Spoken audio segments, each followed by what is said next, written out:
Hi viewers, అందరికి welcome friends. మన ఛానల్కి స్వాగతం friends. KKR Lucknow Super Giants versus Sun Rise Hyderabad మధ్య మ్యాచ్లో మొత్తానికి సన్ రైజ్ హైదరాబాద్ పైన లక్నో సూపర్ జైంట్స్ మంచి విజయాన్ని అయితే నమోదు చేసుకుంది. చివరి వరకు సాగినటువంటి బంతిలో మొత్తానికి 1 బాల్ మిగిలి ఉండగానే మ్యాచ్ని అయితే ఫినిష్ చేశారని చెప్పుకోవచ్చు. మ్యాచ్ ఎలా సాగింది ఏంటి అని వివరాలకు వెళ్ళిపోకంటే ముందు సిఎస్కే ఫ్యాన్స్కి ఒక మంచి శుభవార్త గాయస్. అదేంటంటే ఎంఎస్డి త్వరలో అంటే ఇంజురీ నుంచి త్వరగా రికవరీ అవుతున్నాడు స్లోలీ అనేది చెప్పడం అయితే జరిగింది కెప్టెన్ రుతురాజ్ గైక్వాడ్. అతి తొందరలో రాబోతున్నాడు అని చెప్పాడు, కానీ ఏ మ్యాచ్కి అందుబాటులో వస్తాడు అనేది మాత్రం కన్ఫర్మేషన్ అనేది ఇవ్వలేదు. ఇప్పటికైతే ఫిట్నెస్ పైన వర్క్ అయితే చేస్తున్నట్టు మనకైతే ఇన్ఫర్మేషన్ అయితే వచ్చింది. ఓకే, మరి ఇక ఏమాత్రం లేట్ చేయకుండా టాపిక్లకు వెళ్ళిపోదాం. Let's move in to the topic. Hi hello we were, అందరికీ వెల్కమ్ ఫ్రెండ్స్. మన ఛానల్కి స్వాగతం. మా ఛానల్లో మీకు కనుక వీడియోస్ నచ్చితే లైక్ చేయండి, షేర్ చేయండి, కామెంట్ చేయండి మరియు సబ్స్క్రైబ్ చేయండి. మరిన్ని నోటిఫికేషన్స్ కోసం పక్కనే ఉన్న బెల్ ఐకాన్ని ఆల్ పైన ట్యాప్ చేయండి. ఆల్ పైన ట్యాప్ చేయడం ద్వారా మేము చేసే ప్రతి వీడియోలని, తాజా వీడియోలని నోటిఫికేషన్లో పొందగలరు. టాస్ గెలిచి మొదట ఫీల్డింగ్ అయితే ఎంచుకుంది ఎల్ఎస్జి. దానికి తగ్గట్టుగా స్టార్టింగ్ ఓవర్లోనే అభిషేక్ శర్మ యొక్క వికెట్ అయితే కోల్పోవడం విశేషం. మహమ్మద్ షమి వేయడం, ఆ ఓవర్లో 1 రన్ రావడం, వికెట్ రావడం జరిగింది. తర్వాత ఫస్ట్ 3 బాల్స్ డాట్ బాల్స్ అయినాక 4th బాల్ సింగిల్, మళ్ళీ 5th ball Abhishek Sharma dot ball, last బాల్కి అవుట్ అవ్వడం జరిగింది.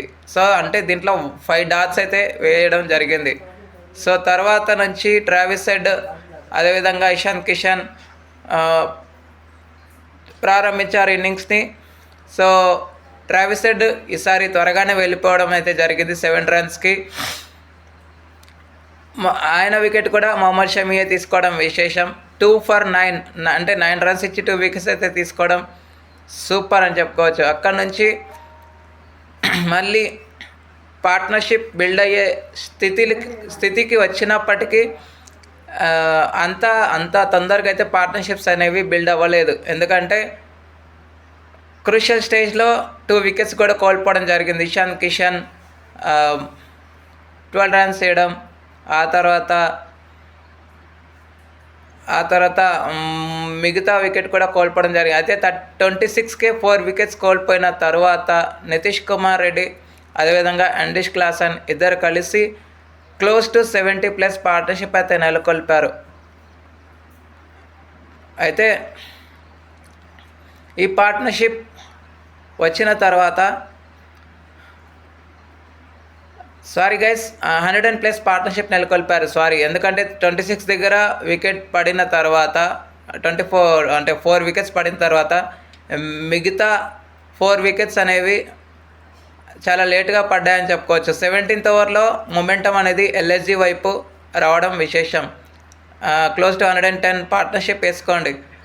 తర్వాత ఫస్ట్ అండిష్ క్లాసన్ 62 రన్స్ వేసి అవుట్ అయిన తర్వాత 56 రన్స్కి ఎన్కేఆర్ కూడా అవుట్ అవ్వడం జరిగింది. ఆ తర్వాత అనికేత్ వర్మ కొన్ని రన్స్ అయితే చేసినప్పటికీ అంత ఇంపాక్ట్ అనేది చూపించలేకపోయిందని చెప్పుకోవచ్చు.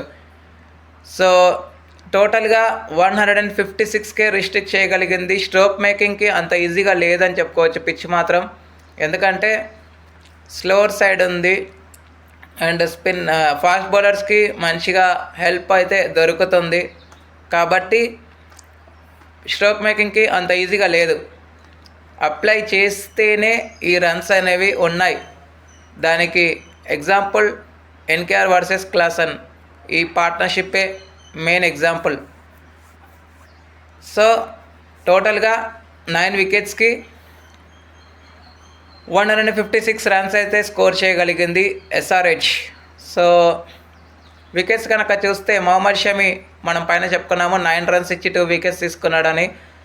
ఆ తర్వాత ప్రిన్స్ యాదవ్కి 2 వికెట్లు, ఆవేష్ ఖాన్కి 2 వికెట్లు, అండ్ మిగతా వారికి ఒక్కొక్క వికెట్ అయితే రావడం జరిగింది. ఒక రన్అట్ రూపంలో వికెట్ దొరికింది. అనంతరం లక్ష్యను ఆరంభించిన ఎల్ఎస్జికి మంచి స్టార్ట్ అయితే రావడం జరిగింది. 37 ఓపెనింగ్ స్టాండ్ అయితే వచ్చింది. బట్ మార్ష్ మాత్రం త్వరగానే వెనుదిరిగాడు. జస్ట్ 14 రన్స్ మాత్రమే చేసి అవుట్ అయిన తర్వాత రిషబ్ పంత్ వన్ డౌన్లో రావడం, వన్ డౌన్ చక్కగా కలిసి వచ్చింది. మనందరికీ తెలుసు ట్రాక్ రికార్డ్స్ తనకు అక్కడే మాట్లాడుతున్నాయి. టెస్టుల్లో అయితే వికెట్ కీపర్స్ ఎక్కడైతే వస్తారో అక్కడే తన రికార్డ్స్ మాట్లాడతాయి. కానీ ఇక్కడ T20 ఫార్మాట్లో మాత్రం 1 డౌన్ 2 డౌన్ మంచి స్టాట్స్ అనేవి మాట్లాడుతున్నాయి. దానికి తగ్గట్టుగానే నిన్నటి పర్ఫార్మెన్స్ అనేది చూసాం. సో 45 స్టాండ్ అయితే వచ్చింది ఇద్దరి మధ్య. అండ్ 45 రన్స్ వేసి ఎడెన్ మార్క్రమ్ కూడా అవుట్ అయ్యాడు. 2 విలువైన పార్ట్నర్షిప్స్ అనేవి ఎడెన్ మార్క్రమ్ ఇద్దరితో కంప్లీట్ చేశాడు ఓపెనర్గా వచ్చి. బట్ రిషబ్ పంత్ మాత్రం ఒక ఎండ్లో వికెట్లు పడుతున్నప్పటికీ తను మాత్రం ఎక్కడ కూడా ఒక్క ఫుట్ కూడా రాంగ్ పెట్టకుండా మంచిగా షాట్స్ అయితే ఆడటం జరిగింది. బట్ లాస్ట్ ఓవర్ వరకు వచ్చింది అంటే దీంట్లో ఎస్ఆర్హెచ్ ఫీల్డింగ్ కూడా మెచ్చుకోదగే విషయమే. సో వీళ్ళ సైడ్ నుంచి హర్ష్ దుబే మాత్రమే 2 వికెట్లు తీసుకున్నాడు. ఒక రన్అట్ రూపంలో వికెట్ ఉంది. ఆ తర్వాత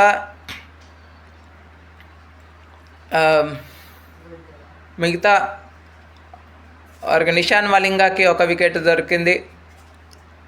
ఎన్కేఆర్కి అయితే అసలు వికెటే రాలేదు, ఒక ఓవర్ వేసినట్టున్నాడు. సో టోటల్గా ఎక్స్ట్రాస్ ఇరు జట్లు 5 ఎక్స్ట్రాస్ అయితే ఇవ్వగలిగారు.